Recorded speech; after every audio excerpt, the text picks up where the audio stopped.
Good morning. Welcome to our Blue Earth County Commissioners meeting for April 8th, 2025. Our first order of business would, could you please stand and join me for the pledge to the flag. I pledge allegiance to the flag of the United States of America and to the republic for which it stands, one nation, under God, indivisible, with liberty and justice for all. All right, thank you, everyone. Agenda review. Mr. Chair, there are no changes to the agenda today. I'll move the agenda. Second. Got a motion and a second for the agenda. Is there any discussion? Hearing none, all in favor say aye. Aye. All opposed? The motion carries. I'll move to recess for Economic Development Authority. Thank you, Kevin. Do I have a second? Second. Any discussion? All in favor say aye. Aye. All opposed? Motion carries. At this time, we will call to order our Economic Development Authority. Agenda review, Bob. Mr. Chair, there are no changes to this agenda either. Do I have a motion for the agenda? So moved. Mark, thank you. Is that a second? Second. Okay, thank you. All in favor say aye. Aye. All opposed? Motion carries. Minutes. Move the minutes. Second. Got a motion and a second for the minutes. Any discussion? All in favor say aye. Aye. All opposed? Motion carries. All right, we got a capital improvement project. Luke, good morning. Good morning.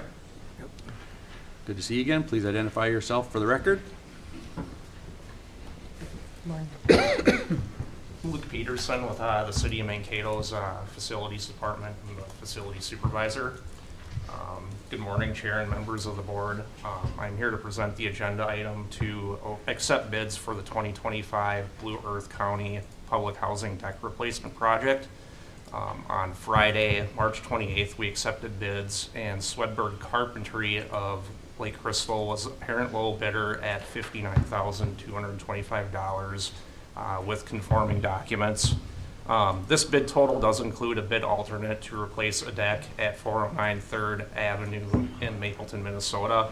In the event we got favorable pricing, staff did budget $60,000 for the base scope of this project and is proposing to use a portion of the remaining funds from the Breckenridge landscaping project for a construction contingency in the amount of $6,000, which is 10%. So we can accept the alternate bid as well. With all that said, facilities staff is recommending awarding the base and alternate bids that we received for this project. All right. Thank you, Luke. Any questions from the board? What are the wishes? Move it. Okay. Got a motion and a second to approve the bids with the alternate. Any discussion? Looks good.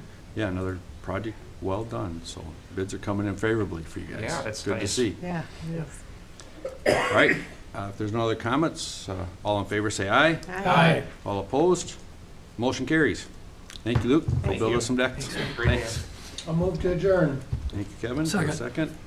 Got a motion and a second to adjourn. All in favor say aye. Aye. All opposed? The motion carries. Item number 4, County Ditch 5 public hearing.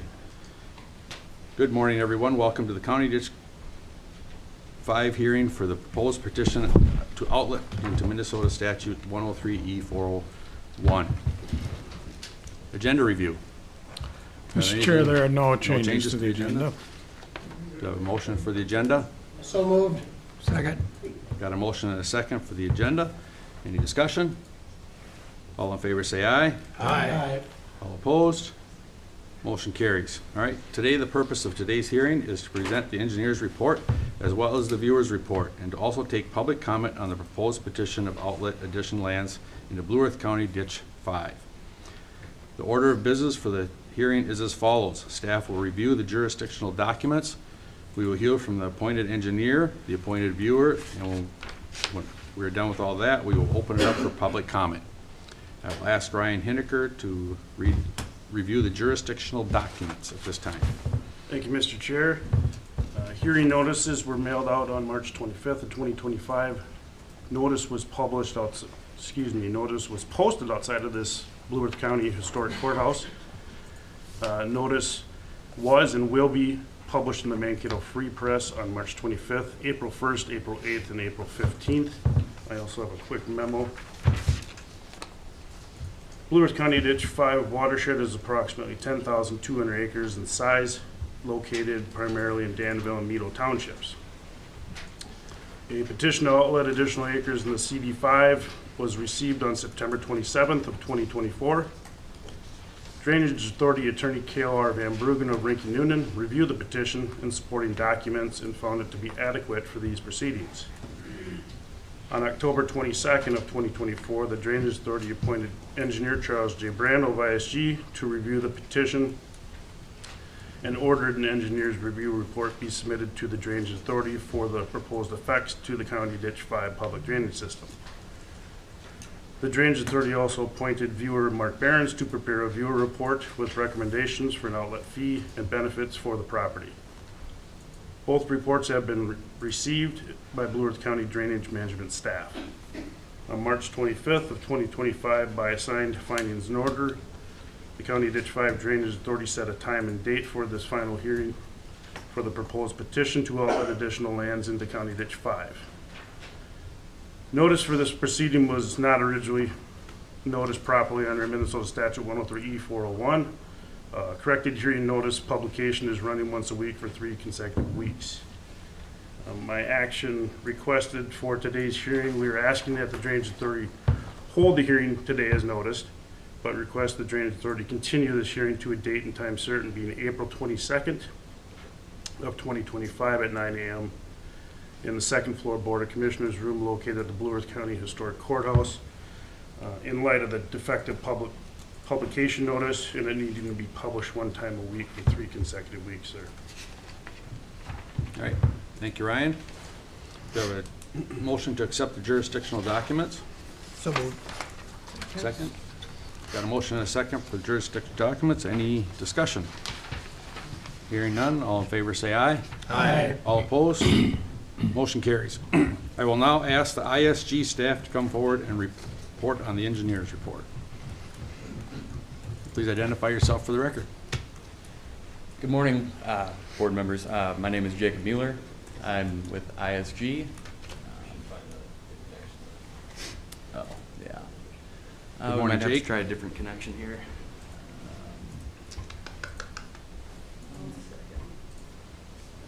Well, then I'm gonna find what I'm looking for down there. About 50 to choose from. Yeah, there's a couple. Thank you. Here's one. Oh, yeah, let's give that a Try try. that one. Sweet. Okay, you go like this. Wait, can we go through? Potentially. Oh, No? that's 2 sides Oh, of that's the the same same court. one. Yeah, that ain't gonna help. If we can't get it up, I can always just walk through a little bit. Oh, man. I don't even see anything that looks. Can you guys just pull up the report? Do we have it? It's part of the packet. Oh, Bob, can you go to the viewer's report in the packet? this all looks like a mouse. You're the engineer's report. Yeah, it'll be a For the PDF. engineers, excuse me. Viewers It's either just a mouse or a PowerPoint. The ISG one. That's fine. We can just pull up the report. We can still talk to the same time. There you go. That'll work. This one. Yeah, if you just want to scroll down to the overall map, it should give us pretty much everything we need. Everything else should kind of be in everyone's handouts. That'll work. Alrighty. Sorry for that delay. Again, my name is Jacob Mueller with ISG.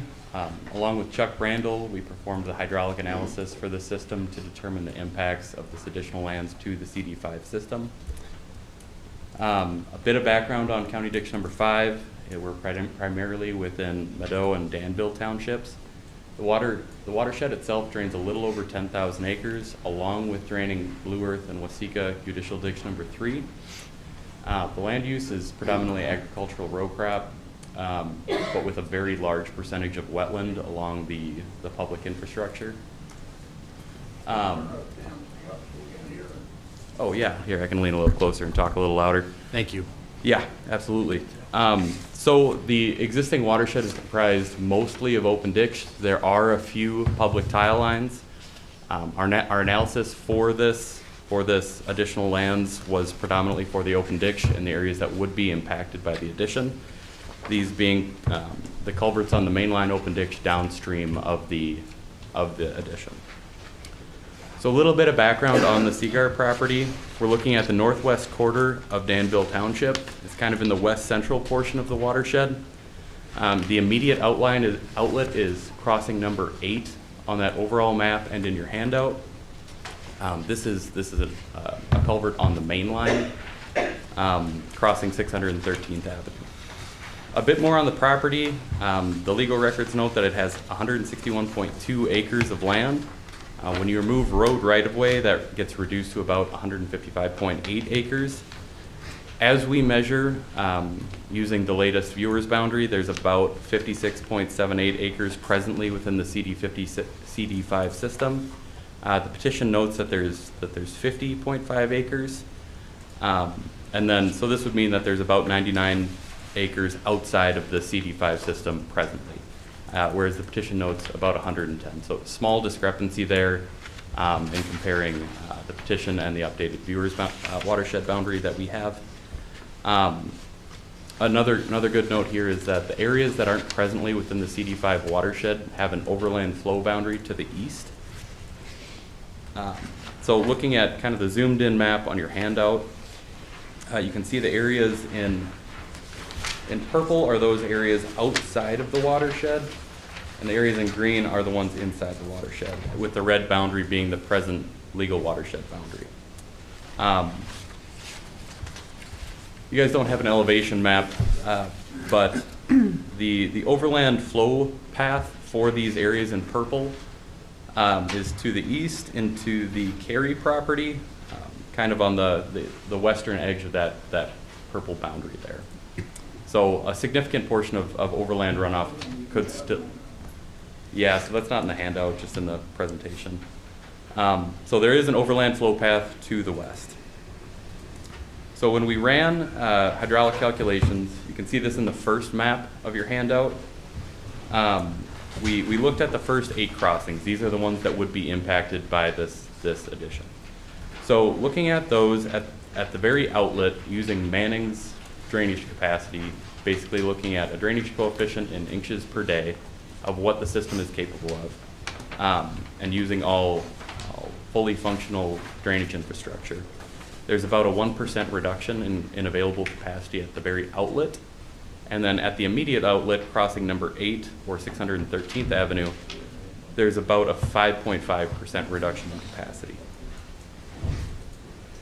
So with all of this and knowing these reductions in capacity, overland flow in this area will still path to the west outside of the watershed. So as this area would get incorporated into the system, tiled into the system, it would only facilitate to function to reduce soil moisture content, and in very large events where the system does experience flooding on agricultural lands, that excess flooding would still path to the west outside of the watershed for this specific area.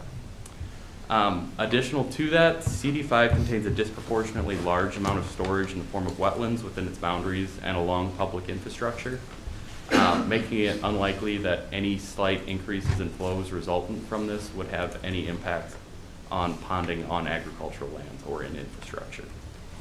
So with all that, the engineer believes that this addition will increase total runoff volume to a slight degree, but will not increase overtopping frequencies of downstream roads, nor impact flooding within the CD5 system. That's about all I have. Thank you very much. Thank you, Jake. Does anybody have any questions for Jake at this point? Okay. Thank you for that report. At this time, I will call up the viewers. Mark.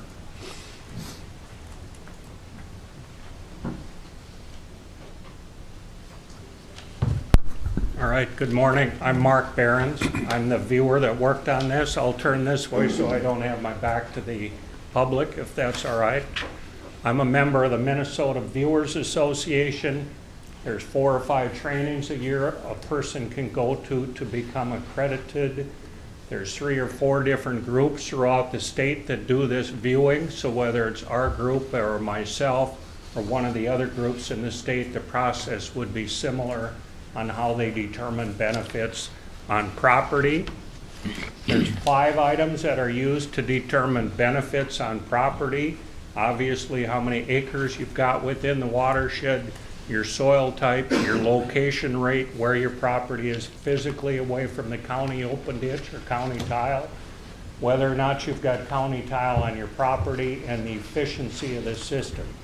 Those 5 items come together to determine a benefit value. Each parcel within the system gets a benefit value. That's divided by the total benefits in the system to get your percent of total benefits. So when there's repair or maintenance on the system, obviously the whole bill has to be paid. Each parcel pays their percent of the bill on their parcel. I've handed out some maps and some information to the commissioners, so you've got everything that I'm talking about, you've got in front of you too. We build a book like this on every single system that we work on, so that if anyone has a question on how we determined benefits or their soil type or their neighbor's soil type, we're always happy to show them how we did our math and did the numbers on their property. We did not do the redetermination on this County Ditch 5, but the process would have been similar on how that group determined benefits. We've got a standard way we determine benefits, and then we adjust our numbers up or down according to what we've learned from landowners. We're talking about County Ditch 5 today. As Jacob said, I think this system was established in 1903. There were some improvements made to it back in 1984, 89, 2005. It was redetermined back in 2019.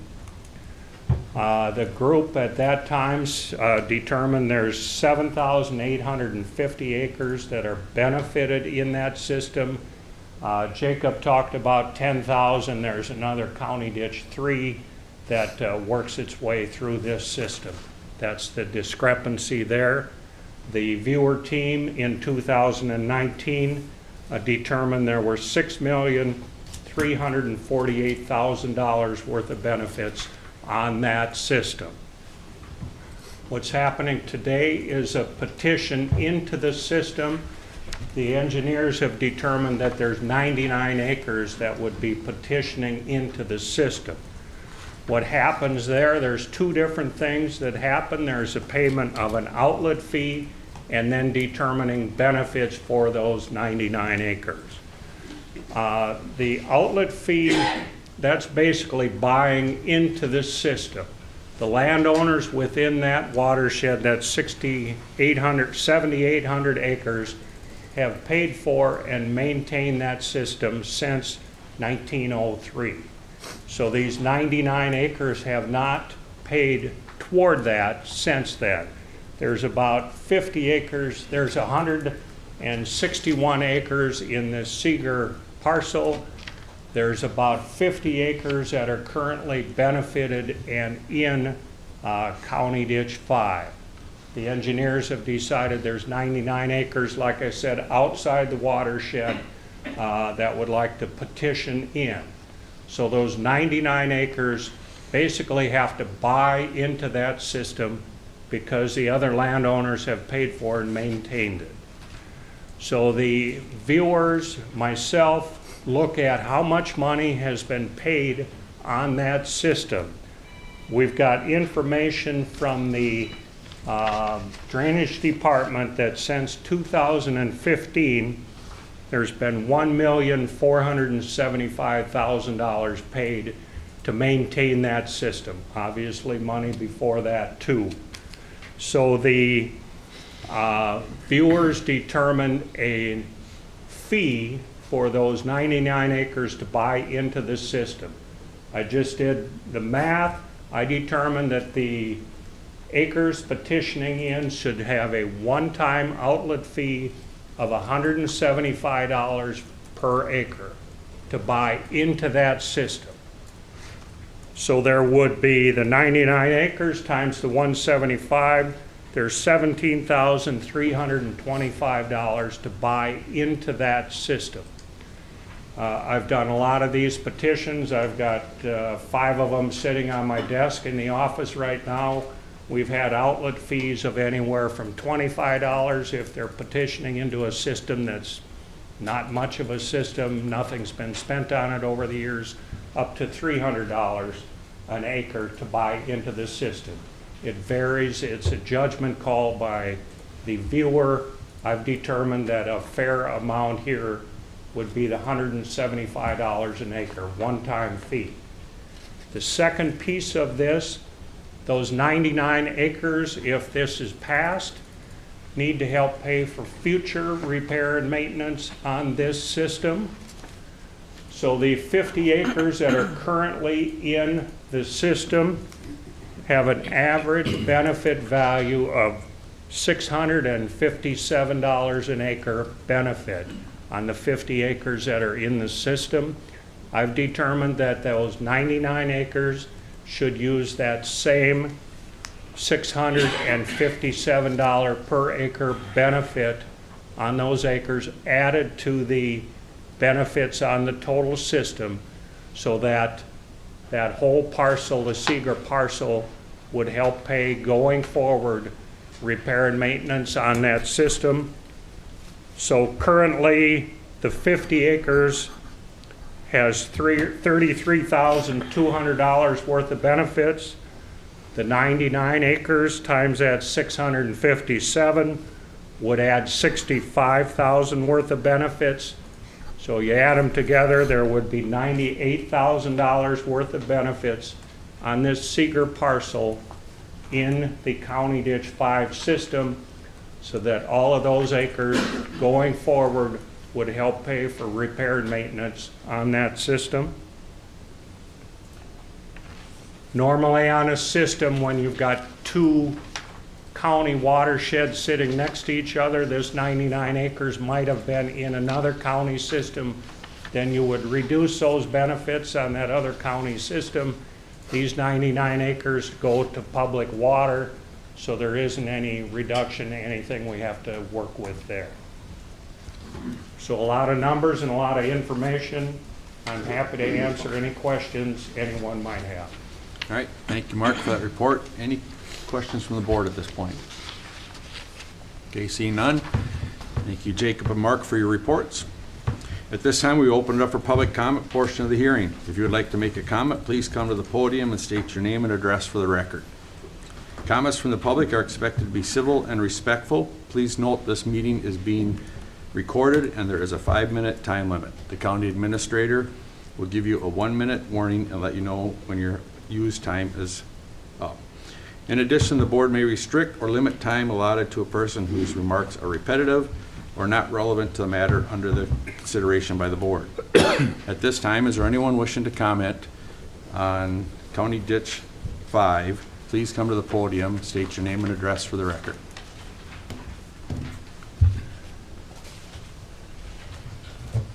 Anyone wishing to comment on County Ditch 5, please come to the podium and state your name for the record. Last time, anyone wishing to comment, please come to the podium and state your name for the record. Okay, hearing no comments, I will close the public comment portion of the meeting.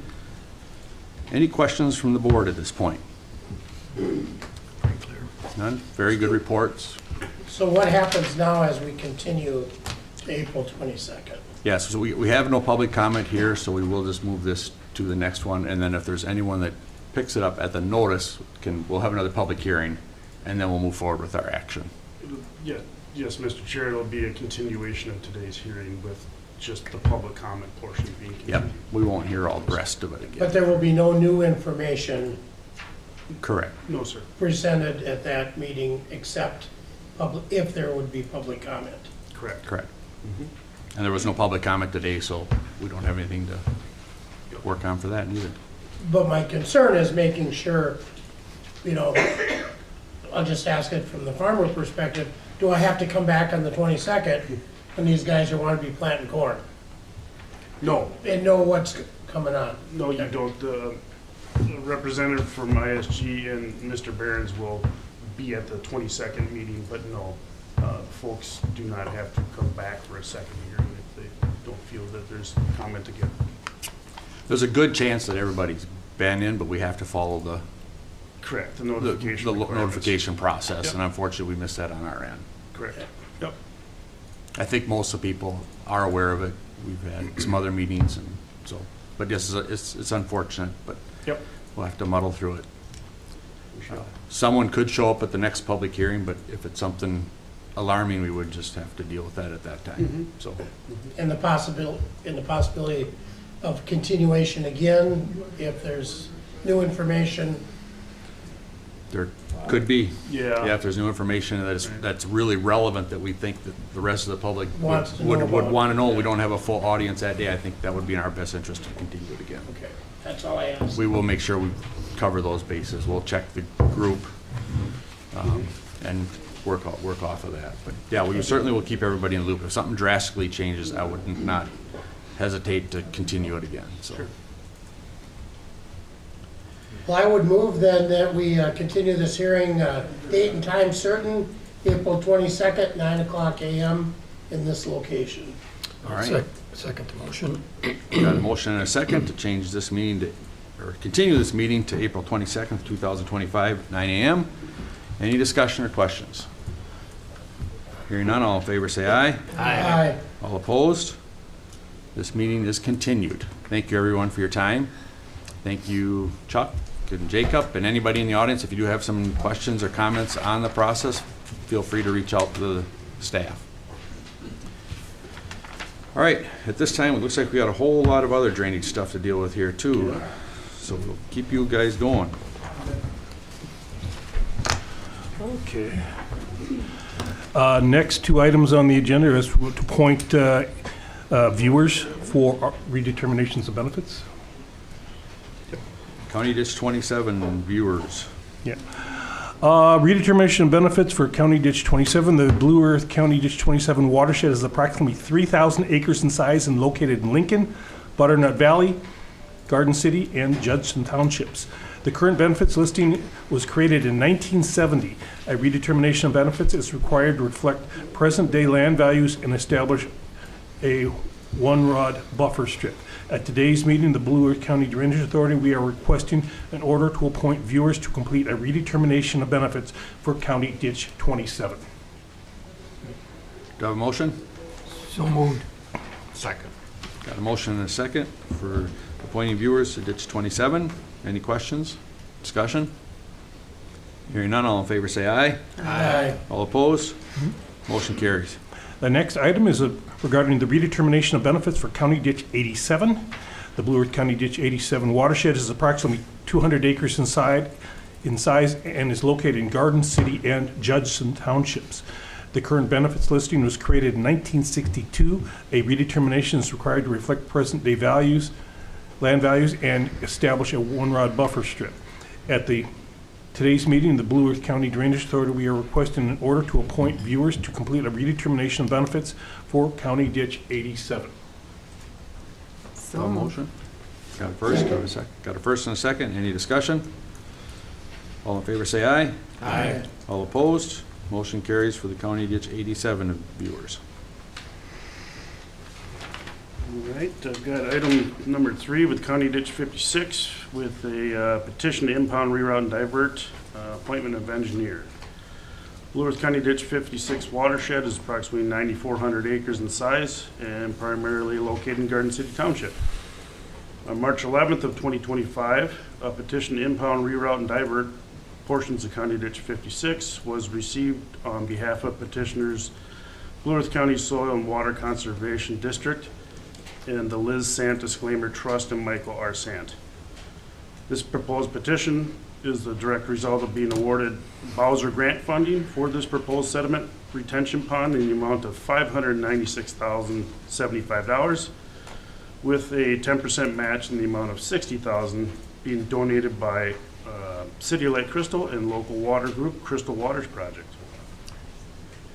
Drainage Authority Attorney Cale R. Van Bruggen of Rinky Noonan reviewed the petition and determined that it meets all necessary requirements for this proceeding under Minnesota Statute 103E.227.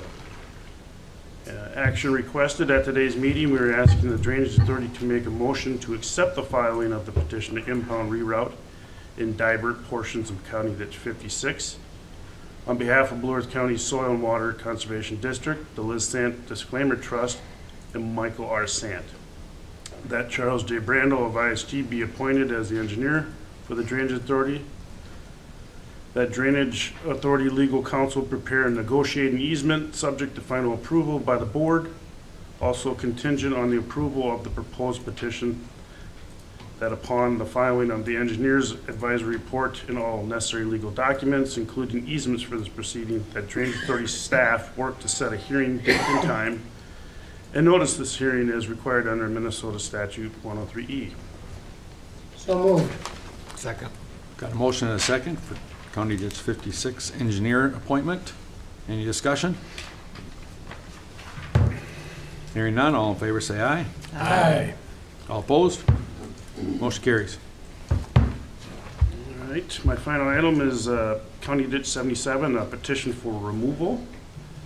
A petition for removal was received by Property Environmental Resources Drainage staff on February 11th of 2025.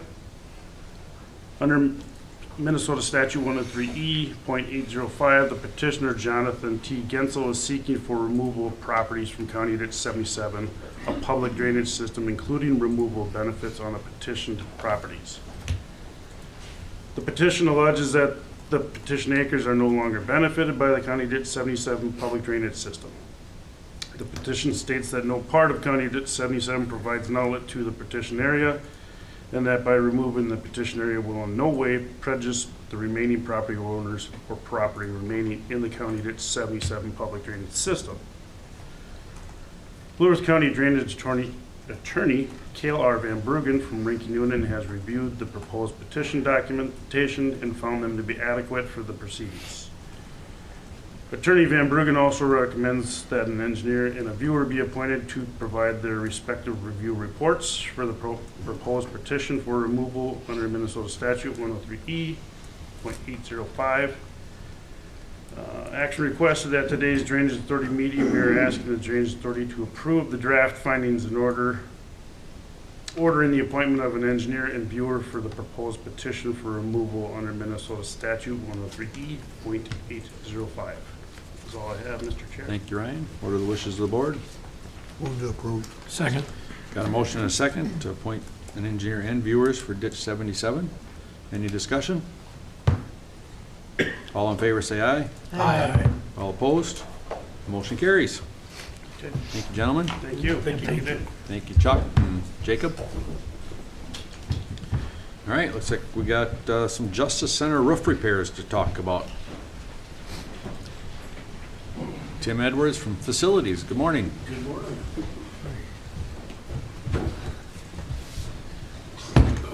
Well, today I have a recommendation to look for your guys' approval for adding some roof repairs, or roof replacement, should say, at the Justice Center.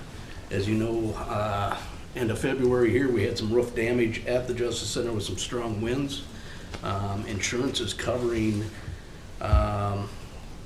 most of the section of B on the roof and part of, I'll call it right off of C, kind of above the jail, for the damage that was occurred back in February. We're looking at completing 3 other sections of the roof up there, and that would pretty much complete the Justice Center re-roof for the entire building, besides garage space. Back in 2023, there was another section of roof that blew off up there as well, and we got that all repaired. That is all secured, but we're looking at kind of completing the roof on that building.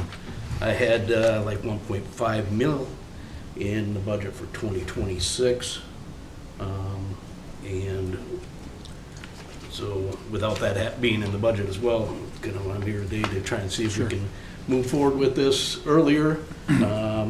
kind of a little better setup, I guess, because the roofers were already be mobilized and doing Right. the work, so we got a little lower price as well to finish the rest of that roof while we're there. So that came out to the $199,870 for the 3 other roofs to be repaired there. Right, questions for Tim? And how much of this is covered by insurance?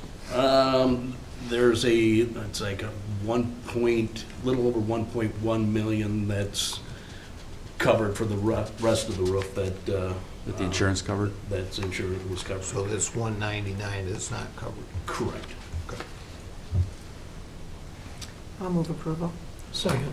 Got a motion and a second for the extra on the roof repair, on top of the insurance repair. And that part of the roof, is that the original roof, Tim, which isn't that old? Correct, It's only yes. 12 or Yep, 15 original years roof on old. everything. Is there just needs to be replaced? I mean, I think when we bought that roof, it was supposed to be a 40-year roof. but Yeah, I it's think been that 40 was years. but- 15-year warranty on that. That was on the 15 roof. year? Yep, so, and we're Okay. right at that point, so, Yeah. at the Justice Center, so. All right, that's what it takes to fix them. And they can do that right away, I'm assuming? As soon as we get Okay. contract signed, Good. they said they're ready to go.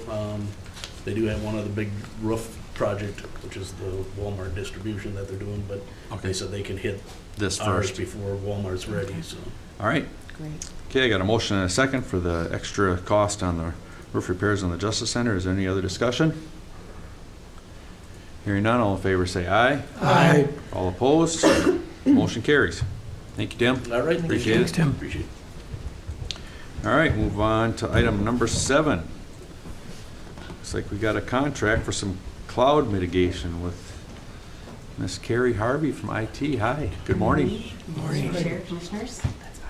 Good to see you. Good to see you all. All right, so what I'm bringing forward today is a change in how we would use our Tyler Technologies Munis ERP. That's our financial system. It's currently based on-premise in our data center. We're proposing putting that into the cloud with Tyler Technology. That's the roadmap that they have established that they want all their customers to move towards so that they can keep getting enhancements and improvements to make things more efficient.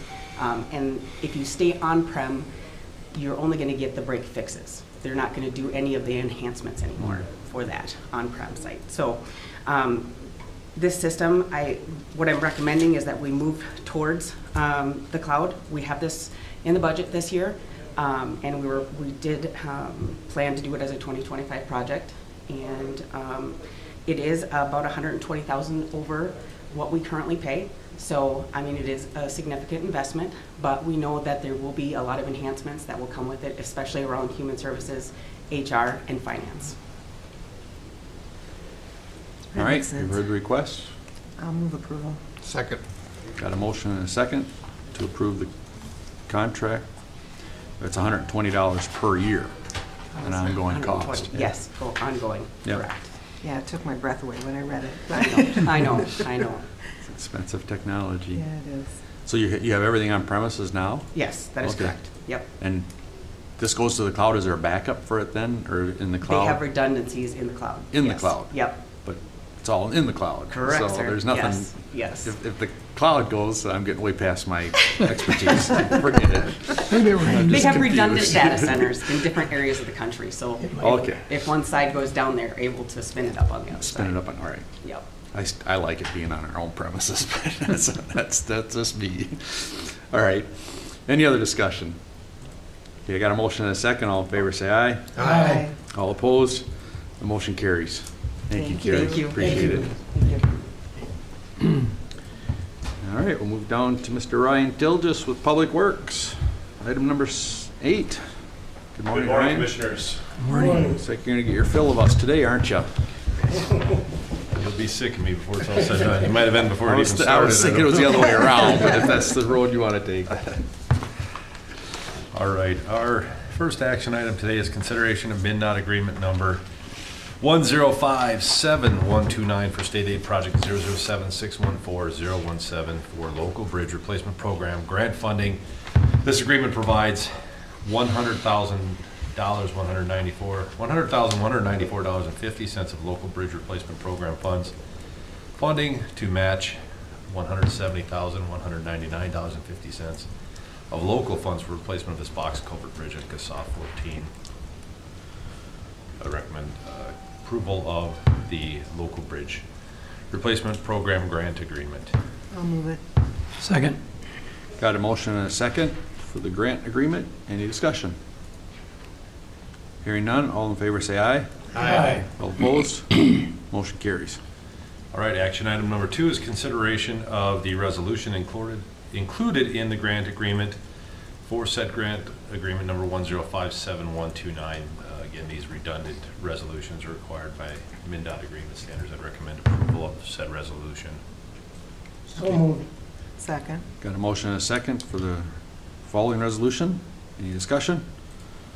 All in favor say aye. Aye. All opposed? Motion carries. All right, thank you. Action item number 3 is consideration of final payment for state aid project 007-602-009 and 602-010 for box culvert replacements on CASA 2. The contractor was Selly Excavating Incorporated. Original contract amount $309,213.50. Final contract payment amount $5,992.94 for a total final contract amount of $314,886.37. I recommend approval of final contract payment number 3. So moved. Second. Got a motion and a second for the final payment. Any discussion? Hearing none, all in favor say aye. Aye. All opposed? Motion carries. All right, action item number 4, consider bids for the 2025 gravel hauling contracts. We were down one bidder from last year with the previous low bidder from last year, W. Lawrence and Company, not bidding this year. However, the unit prices from Max Johnson Trucking, who was the second bidder last year, the unit price per ton mile is the same, and the loader price per ton mile or per ton is actually down 2 cents. So good bids overall, especially in comparison to last year. I would recommend award of the contract to the low bidder, Max Johnson Trucking, for $260,200. Motion? So moved. Second. Motion and a second for Max Johnson for the gravel hauling. Any discussion? Hearing none, all in favor say aye. Aye. All opposed? Motion carries. Thank you. Action item number 5, consider bids for the 2025 maintenance striping contract. As you recall, these went up dramatically the last few years. We were pleased to see good bids this year. We received 2 bids, two bids this year. One from Sir Lancelot, who was the apparent low bidder, and then second bid was Vogel Traffic Services, up a little bit higher. You will notice that the overall price is down quite a bit, but if you look closely, we did reduce the quantities this year because we had a relatively light winter. We didn't have the mechanical scraping of the plows on the roads as much as we traditionally have, so I think our staff thought it was wise to reduce the contract quantities a little bit to reflect that lesser winter. We did also see a slight reduction in bid prices from 2024. So the paint striping went down about 10 cents a foot or so, and then the beads stayed the same. So consistent pricing. We're seeing that at least level off. I would recommend award to Sir Lancelot. I'll move it. Got a second? Second. Any discussion on the maintenance striping contract? Have a motion and a second. All in favor say aye. Aye. All opposed? Motion carries. Okay, our next action item for consideration is consideration of bids for the 2025 bituminous overlays stated project 007-611015 and others. This includes overlays on County Stated Highway 11, which was reconstructed last year. So as the board may recall, a practice that we like to conduct is when we regrade these roads, put in new drainage crossings. We like to wait a year or more to put the final wearing course on, so they're posted over one spring as a 9-ton road in the interim condition, and then we'd like to put the wearing course on subsequently a year later as part of our overlay program. So you'll see 2 of the roads in this program, CASA 11 and CASA 13, are both reconstruction projects from previous years that we're finally putting that final wearing course lift on, and we've got County Stated Highway 39 in the center of the county. We received 3 bids, with Minnesota Paving and Materials coming in as the low bidder. Our engineer's estimate was $2,117,595.83. MPM's bid came in at $1,809,716.76, or 14.54% under the estimate. The second bid, Hewlin Brothers, came in 10.68% under the estimate, and Central Specialties, the third bid, came in 6.5% over the estimate. With that being said, I would recommend award to Minnesota Paving and Materials. So moved. Second. Okay, got a motion and a second for the overlays. Any discussion, questions? Kevin? Not so much related to the bids or whatever, but I think if possible, we need to do a better job of trying to communicate that. There's a lot of frustration. We just built a new road and we didn't get a 10-ton road. Oh, sure. I thought the county rebuilt everything to 10-ton.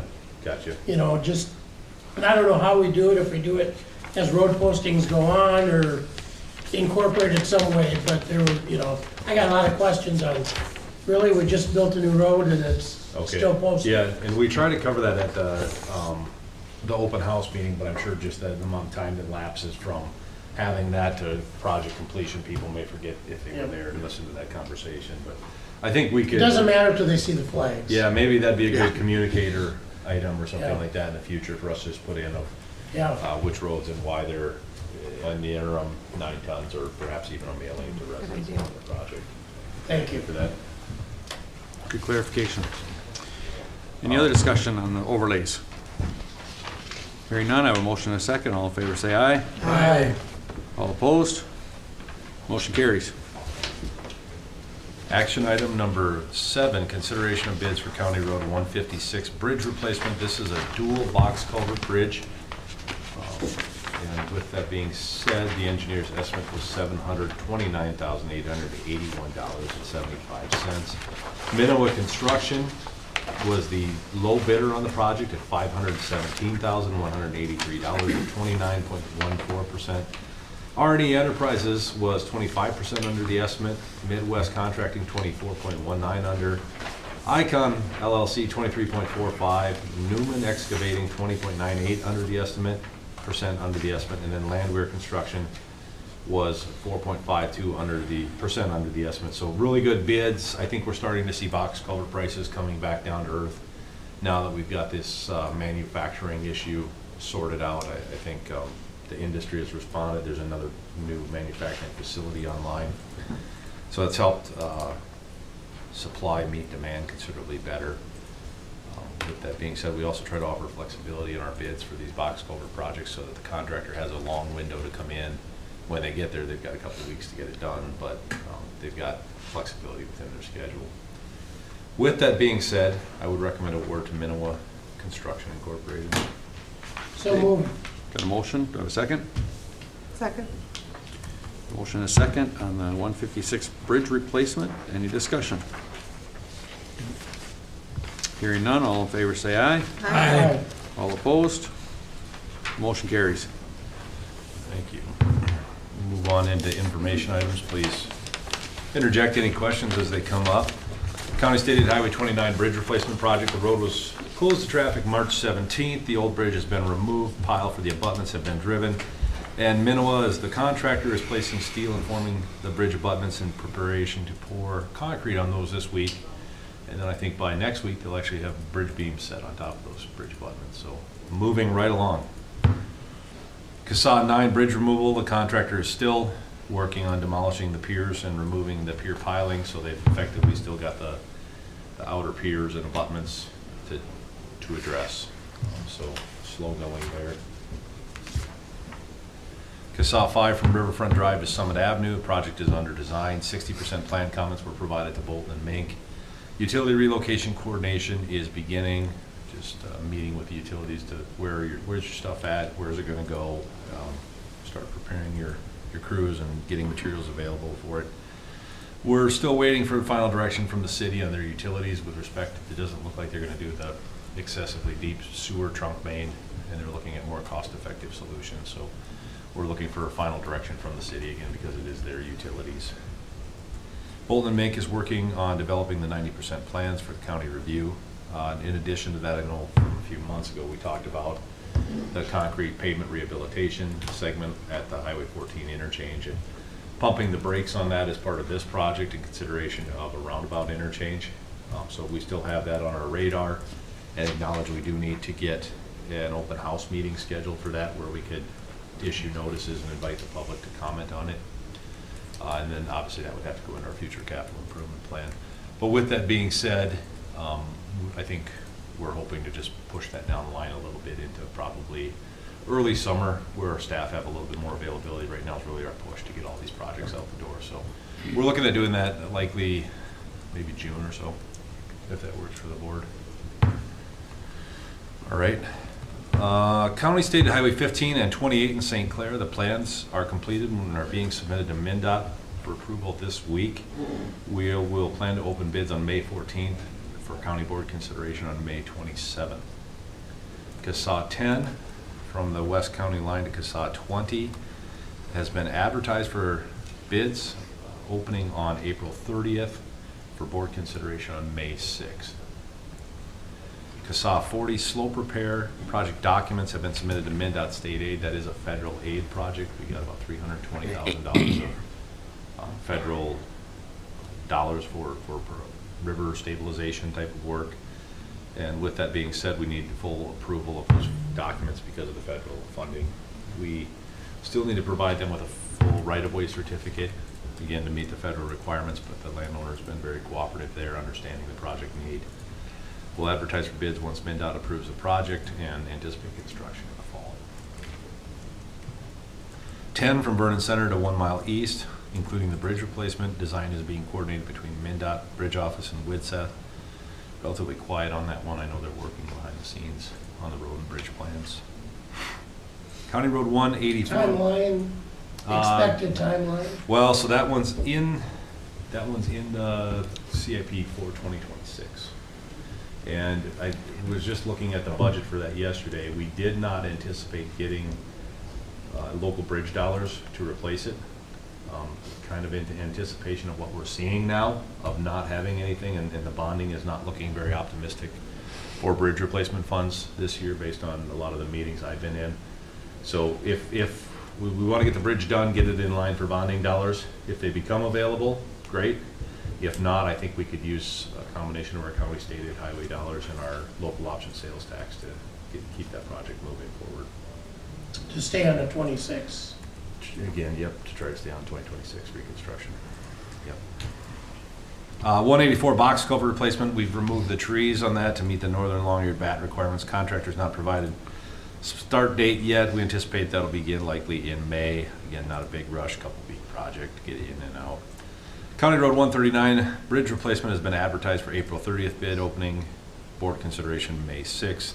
And then last but certainly not least, Victory Drive.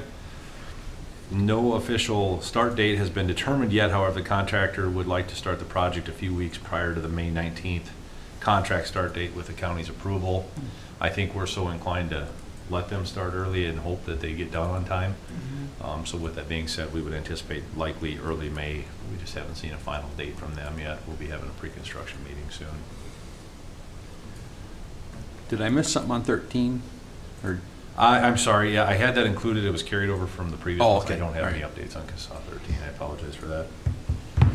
Maintenance activity updates. We've been blading gravel roads, reclaiming shoulders, cutting wood, siding the new garage and replacing the siding at the house at Duck Lake Park, working on the pier with the DNR at Lone Pine, which is off CSAH 48 on Madison Lake, and replacing the railing and floats, brooming intersections, and we'll start washing bridge decks this week. Good maintenance activities. In addition, they're wrapping up cleaning and painting snow equipment before it gets put away for the season. Quick update also on the Monarch Butterfly Candidate Conservancy Agreement. Our final application was submitted and approved, and we need to have a kickoff meeting this spring to begin the program facilitation. The U.S. Fish and Wildlife Service, we were also noticed, is proposing to list the monarch butterfly as a threatened species with species-specific protections. Try saying that 3 times fast. Under the Endangered Species Act, there's a 90-day public comment period for the proposed listing, which opened on March 12th, 2025. I don't anticipate commenting on it because we are in position where we should have some safeguards in place of having been accepted prior to it becoming threatened. And then the last item on my agenda is the Rapidan Dam update. I'll try to kind of go through that relatively quickly here. The Kassan 9 Bridge, we participated in the weekly PMT meetings. On March 11th, we discussed preferred all alignments and profile refinement were discussed. Several of these items we'll be discussing today during our work session, so I won't go into depth on that. We also briefly touched on public and stakeholder engagement. Soil borings are actually taking place now, and additional coordination meeting with Barb we'll touch on. On March 18th, we had another weekly bridge design project management team meeting and discussed again the refinement of the pier locations and how it will contextually fit the site. A lot of this is just really how does this fit within the site, where does the river channel go? Again, Matt's going to talk about that in depth here today. Where we tie in with the roadway and the bridge cross section. Again, we're going to go into a lot of that today, so I'll kind of keep moving. Again, another meeting on March 25th, kind of more of the same as we refine the design of this project. And I think as we kind of get into more of the detailed project design items, I don't know that I'll include those in the memorandum other than that we were having those meetings, because I don't want to bore you to death with the details. I'll try to keep it high level for you. We move on to the Rapidan Dam. On March 4th, we electronically submitted the FERC license render update application. On March 8th through the 15th, I exchanged emails with Nathan Wallerstedt from the United States Army Corps of Engineers. Nathan initially advised us that there's current federal funding budget request process that's available and the timeline that's available with it. And this is with respect to the river or ecosystem restoration process. And so it's really looking at river stabilization and restoration. The Corps is building their fiscal year 2027 budget request, and he inquired about the county's interest in submitting a request to begin a study for ecosystem restoration of the Blue Earth River. During that conversation, we discussed the pros and cons of the timing of this request, because we think at earliest 2027 is when we would start the dam removal, but there's considerable risk that that may not even come to fruition due to the glut of agencies that we have to coordinate with, the permits we have to receive, and our dependency on all of those federal and state agencies and their timely responses. And again, the largest con is exactly that, the opportunity for the likelihood that the schedule will slide past 2027 to begin dam removal because of all of the oversight and permitting necessary. With the fact that we don't have completed plans, permits, or approvals or funding yet to remove the dam. We also discussed the uncertainty of the new total project cost and how much will be covered by FEMA, so we may have to be going to the state or other sources for additional funds to complete the project. He said he understood they're all valid concerns as we move forward. He doesn't have really a strong opinion either way. This was just an opportunity to request the funding, and he wanted us to have an opportunity to weigh in. So with that, today I want to talk about this with the county board, get direction from you. If you would like me to proceed with the fiscal year 2027 request, for which again, if we recap that, it's a fiscal year request. It's got to go through federal congressional action, authorization, and then it's a couple of year study, and which we would be responsible for 50% of the study cost. It could be up to a $3 million study, and then it's kind of a determination on if the cost is justified. If the cost is justified, then it would go back for congressional authorization on actually funding a project, and this would be for just river stabilization, most likely upstream of the dam. I think there's some mixed opinion on if the river will somewhat stabilize itself over time as well. Would they have an opportunity for this money in the out years? In upcoming fiscal year solicitations, we could look at it. I'm assuming 2029 would be the next request cycle. Yeah, 27 seems tight. There's still just a lot of unknown at this point in time. But again, yeah, I think it seems like we should take care of, it's a lot to have happening in parallel. We've already got the bridge and the dam removal kind of happening in parallel, and there's some unknowns there with, will the river continue to scour as we build the bridge and after the bridge is done, and what kind of problems do we have there because the dam's not out? And then I think you throw another wrinkle on top of that with asking for a study of this type is, yeah, I'm not saying it's not doable, it's just, it's very complex. I think so too. That's, yeah.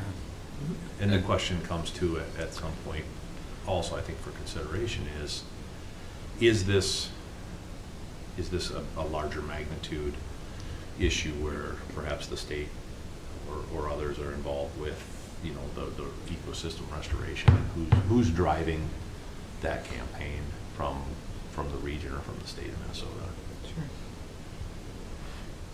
That question has not been answered yet. Yeah, and it gets to the point where, and I know the study will help some of the engineering, but you know, we're spending a lot of money on studying this thing. Let's get some engineers going or some construction work done.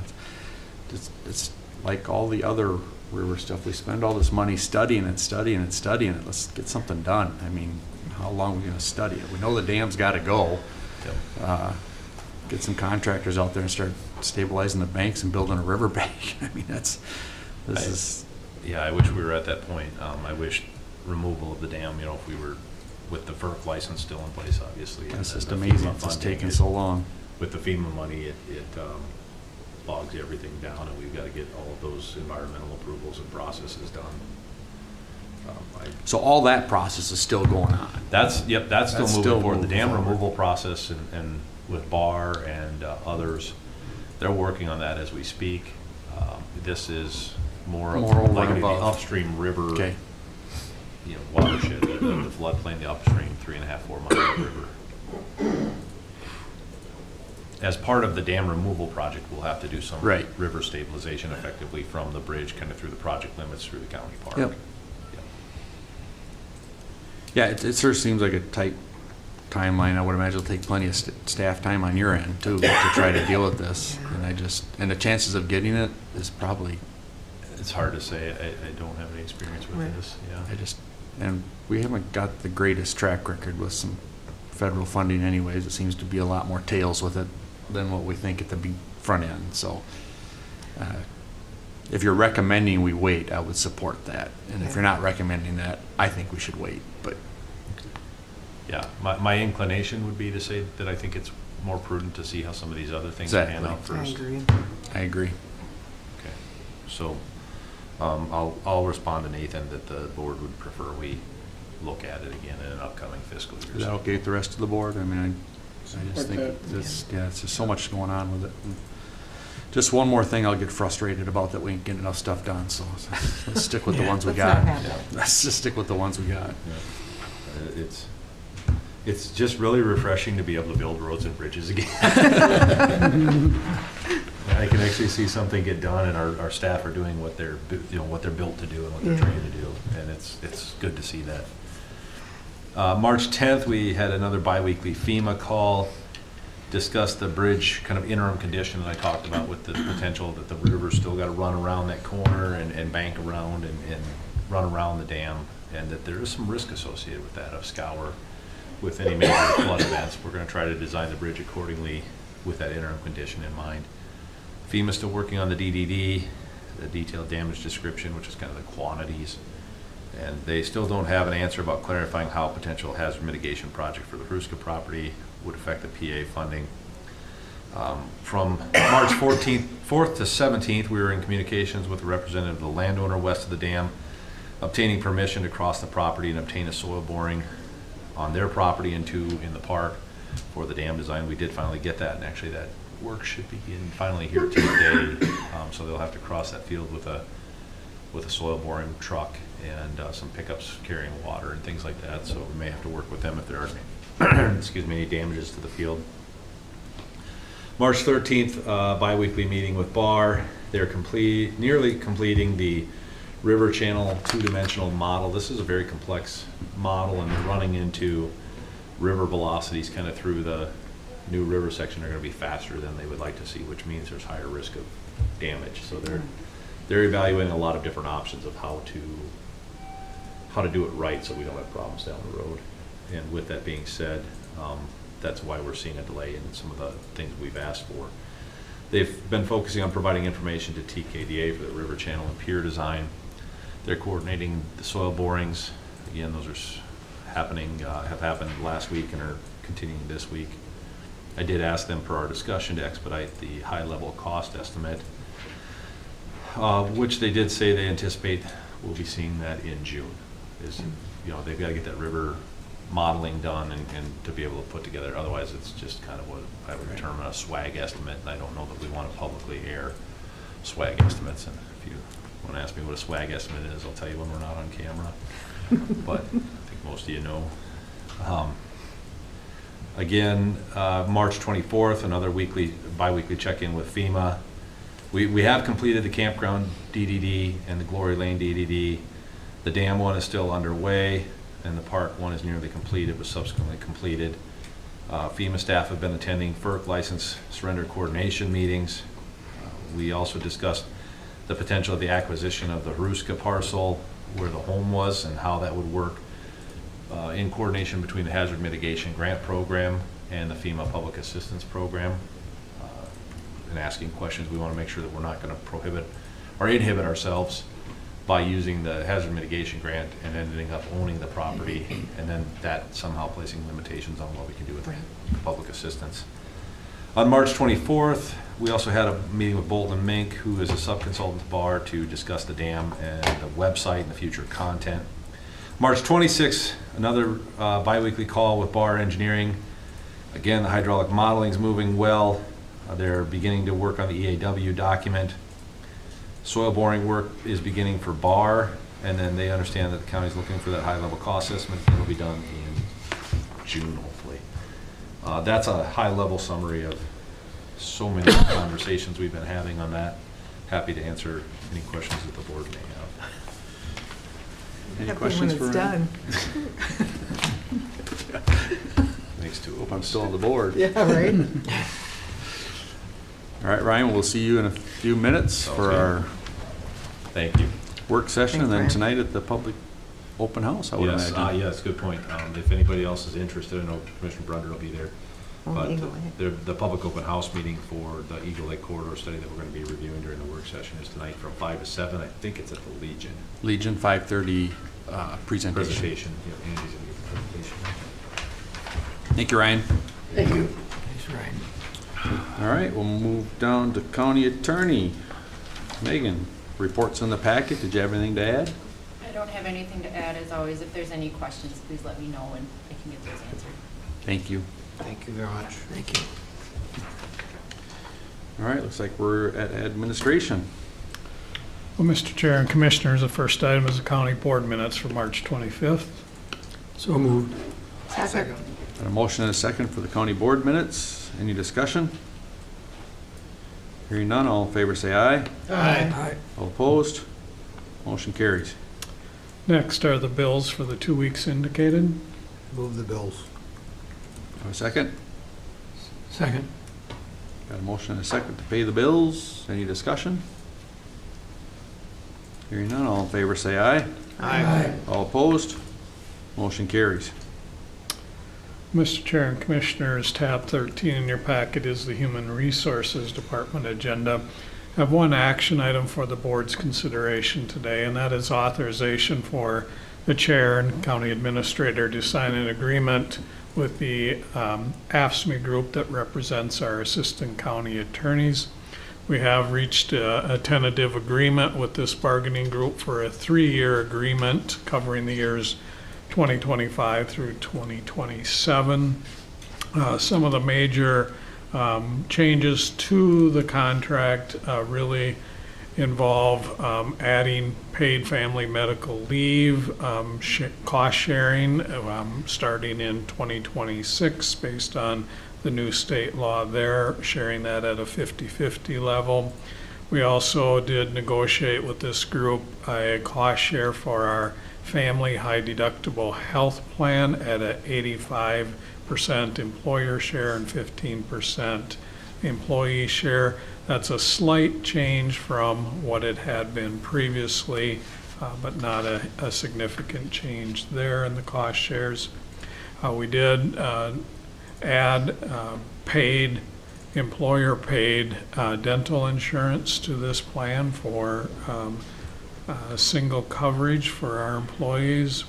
And then we had wages that followed the pattern that had been established with other bargaining groups for 25, 26, and 27 at 3.25%, 3.5%, and 3.5%. And then there was some language change that ties in with the budget appeal settlement agreement in terms of providing the county attorney a little more discretion in terms of looking at the qualifications, experience, and performance as factors in terms of moving assistant county attorneys on the wage scale. And so we're bringing forward this agreement for the board's consideration and consideration today. I'll move approval. Second. Got a motion and a second for the assistant county attorneys contract. Any discussion? This our last one, Bob, or? This is the last one that had expired in 2024. Okay, good. So you're all caught up for a bit. For a minute. For a couple months. All right. If there's no other discussion, I have a motion and a second. All in favor say aye. Aye. All opposed? Motion carries. Under informational items then, we have filled a correctional officer in our jail. We did receive a resignation of an on-call library clerk, so we've initiated recruitment to refill that position. We also received a resignation of a probation officer in our corrections department. Then we had a candidate withdraw their acceptance of employment prior to starting in the county attorney's office. So we'll go back out for recruitment there. Then we have initiated recruitment for a clerical specialist 2 in our human services department, as well as begun recruitment for a fraud investigator as well in human services. So happy to answer any questions that the board might have on those items. Any questions for Bob? Okay. Hearing none, we'll move on. Tab 14 is a memorandum regarding change orders for the All Seasons Arena. Again, these change orders have been approved by the All Seasons Arena Joint Powers Board, but based on that agreement, we are required at each individual partner level to approve these 4 change orders. So we have a change order related to some steel framing. We also have some additional rental for a dehumidification unit while some repairs are being made. There's some heating in a vestibule area that results in some additional cost, and then some electrical work. The total of these change orders is $31,374.70. With the changes in the contingency fund, that reduction will bring the contingency down to $236,000. Okay, do I have a motion for the change orders? Yeah, move. So move. Have a second? Yep. Any discussion? Hearing none, all in favor say aye. Aye. All opposed? Motion carries. The next 2 items are very similar in nature in terms of watershed plans. These are 2... The county attorney budget. Pardon me? Oh, pardon me, I jumped ahead. Excuse me. Tab 15 is the county attorney budget appeal settlement agreement. We have some language here that's been prepared by our labor attorney. The board will recall that at the end of December, the county attorney did file a budget appeal under Minnesota statute 388.18 and 388.2. Really, the appeal related to the wages of the assistant county attorneys and the division chiefs. And so the county engaged with labor attorney Susan Hanson to work on a potential settlement agreement, which we're bringing forward today. The settlement agreement effectively gives the county attorney some additional discretion in terms of moving division chiefs or assistant county attorneys, depending on their his assessment of qualifications, their experience, their performance, and other relevant factors as permitted by law. So basically retains the existing grade system for the assistant county attorneys and the division chiefs. So we have our pay equity compliance still in place, but allows a little more discretion to move the attorneys within those scales on a little quicker pace. This would then allow for a little more consistency with what we see in the public defenders at the state level. And so this agreement did lead to some negotiation with the Assistant County Attorneys Union, which the board has just passed and they have tentatively agreed to, as well as extending then to our non-union division chiefs. So recommending approval, but certainly could stand for any questions that the board might have. I will move to approve. Do I have a second? Second. Got a motion and a second. Any discussion? So this should stop the public defender conversation that we've been having, it seems like forever. Yes, it should. I mean, the wages that the county had in place with the grade levels were actually very competitive, both in terms of other county attorney offices that we compare to, as well as the public defenders. It was the speed in which the public defenders advanced through their scale that was a concern, and this should help with that. Perfect. Other questions or comments? Thanks to Bob and Josh for working on this and getting it done, saving us a lot of extra work later, so I hope it works out well. All right, I have a motion and a second for the county attorney's budget appeal settlement. All in favor say aye. Aye. All opposed? The motion carries. Well, I'm sorry that I jumped ahead of that one. I think you guys see are I testing need me new today. glasses. I missed that item. But, the next two items, tab 15 and 16, are related in terms of adoption of comprehensive watershed plans for both the Cannon River and the Cottonwood and Middle Minnesota. And so I think we should take action on each one of these individually, but I'll try and cover kind of the general purpose of each one of these together. And so this is a motion to adopt a plan. These are watersheds that do touch Blue Earth County, but on very small elements. The Cannon River has 2.8 square miles within Blue Earth County, and I think the Cottonwood is about 2.5% of the county land space. So very small portions of Blue Earth County.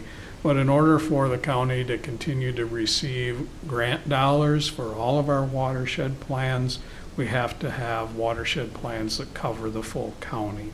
Oh. And so while we haven't been active in either one of these watershed plans because of the small coverage area, we need to have formal action by the board to allow us to have the full county covered by a plan. So bringing forward both of these plans for consideration by the board and recommending approval. All right, we will take the Cannon River watershed plan first. What are the wishes of the board? Second. Got a motion and a second. Any discussion? So it's true, we haven't been active in either one of these two because they're smaller. Right. We've been we're lucky enough to have 4 others that we are very active in. But just because we weren't active in the planning process doesn't mean we're not part of the implementation or any funding for anything. So those residents, even though it's 2.8 acres and 2.5% or whatever, they're very small, those residents of the county are still have those dollars available in those two different watershed plans. So I guess my point is, we just haven't been as active because it's a smaller part, but that doesn't preclude us from those residents being able to partake and take advantage of things in the one watershed, one plan.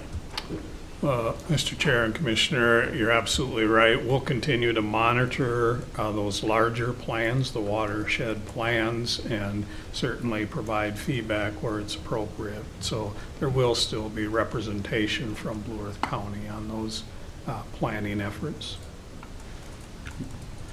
Well, yeah, thank you for that clarification. That's good to know. All right, any other questions or comments on the Cannon River watershed plan? Hearing none, I have a motion and a second. All in favor say aye. Aye. All opposed? The motion carries. The Cottonwood Middle Minnesota River Plan. Do I have a motion? So moved. Second. Got a motion and a second. Any discussion? Hearing none, all in favor say aye. Aye. All opposed? Motion carries. Mr. Chair and Commissioners, tab 18 in your packet is a memo regarding kind of another phase of the Public Works facility, and that is equipment items that are needed as a part of this project. So the building design does include owner-purchased items for the Public Works facility, and so bringing forward 3 items today for the board's consideration. These have been items that were budgeted as part of the overall project, and we're proposing that these items be purchased through a cooperative purchasing agreement in compliance with state law rather than doing a formal bidding process on our own. We'll use those state bid processes. And so the 3 items are vehicle hoists, fueling equipment and fuel canopy, and then lubrication equipment. You'll see the dollar amounts listed there. We do have a number of other owner-provided equipment items that will be coming forward, but as the building project has progressed, these are some critical items to get in place here as we kind of get ready for those next phases of pouring floors and those sorts of things. Okay, what are the wishes of the board? I'll move it. Second. Got a motion and a second for the 3 items for owner-provided equipment. Any discussion? Stuff's not cheap. It is not. Should set us up very well, though. All right, if there's no discussion, all in favor say aye. Aye. All opposed? Motion carries. Tab 19 in your packet then is the financial status report for March 31st. So we're 1/4 of the way through our fiscal year. You'll see our total revenues are at 16.5 million with expenditures at 37.5. So $21 million kind of shortfall, so to speak, on revenues. We do expect a shortfall at this point in the year as we wait for our first half taxes, but this particular shortfall is a little larger because of the Public Works facility. You'll see that the building and equipment purchases line is about $9 million, so a lot of that additional deficit is related to those large capital purchases going on. Total revenue, you'll see then in those categories, state and federal is down a little bit from last year, so some of those revenues are lagging. Certainly expect to see those recover in the very near future. We're fortunate that our interest on investments continues to run strong. That is helping us out to some degree. On the expenditure side, personal services are up obviously with labor agreements and those sorts of things, but I think we also had 1 extra payroll in the first quarter this year compared to last year, so that contributes to that change as well. Moving on to the enterprise fund, then you'll see total revenues are 1.4 million against just under 800,000 of expenditures. Again, broken record time, but obviously cell development or large machinery can change that picture very quickly, but we haven't had either of those items in the first quarter of this year.